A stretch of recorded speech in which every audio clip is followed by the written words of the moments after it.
बोलिए। Very good afternoon all of you.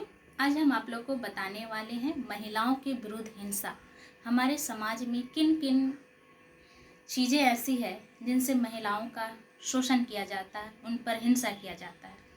कहने का तात्पर्य है कि महिलाओं के विरुद्ध जो हिंसा है वो सबसे पहला है बलात्कार, दहेज के लिए उसे उत्पीड़न करना, छेड़छाड़ करना, अपहरण, लड़कियों तथा महिलाओं का अनैतिक देह व्यापार, कन्या भ्रूण हत्या या शिशु हत्या इत्यादि जो है महिलाओं के विरुद्ध हिंसा किया जाता है। इन सारे चीज़ों से हमारे समाज में अक्सर नई नई घटनाएं आती रहती है।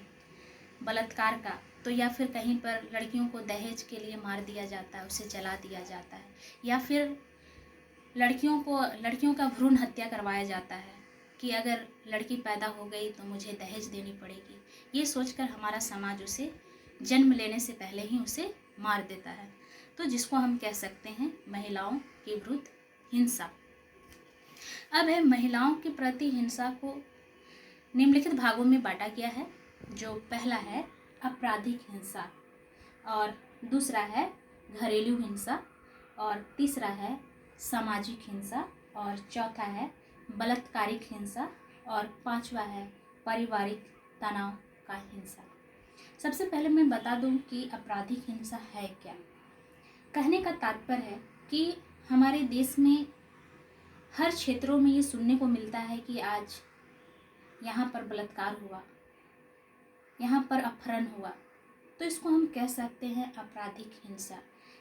लड़कियों के साथ हमेशा छेड़छाड़ किया जाता है, उसके साथ उसको मार भी दिया जाता है बलात्कार करने के बावजूद, तो हम इसको कहते हैं आपराधिक हिंसा। नेक्स्ट है घरेलू हिंसा।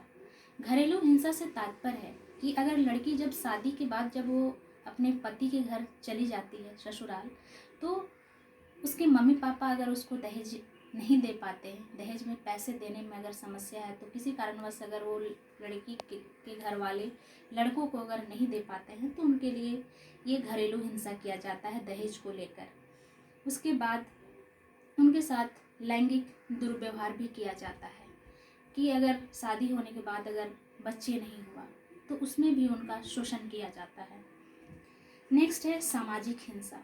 हमारे सामाजिक हिंसा में लोग अगर शादी हो गई या फिर 2 साल हो गया और बच्चे नहीं हुए, तो उनका भी लोग शोषण करते हैं समाज के लोग, और कहते हैं कि इनका शादी होने के बाद भी आज बच्चा नहीं हो रहा है, और इन सारी चीज़ों से महिलाओं का शोषण किया जाता है, जिसको हम कहते हैं सामाजिक हिंसा।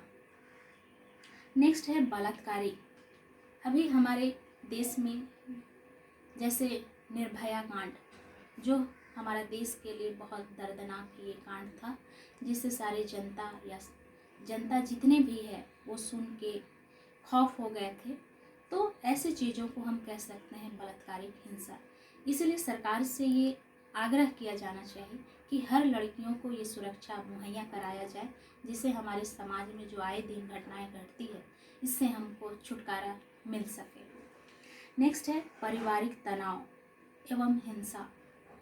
कभी कभी हमारे समाज में अगर आर्थिक स्थिति अच्छी नहीं होती है घरों में, तो लोग अक्सर बहू के साथ उसका मारपीट या फिर उसके साथ हमेशा उत्पीड़न किया जाता है, उसका शारीरिक शोषण भी किया जाता है। कम उम्र में कभी कभी लड़कियों का शादी कर दिया जाता है, जिसका शारीरिक शोषण तो होता ही है, साथ ही साथ उसका मानसिक शोषण भी होता है।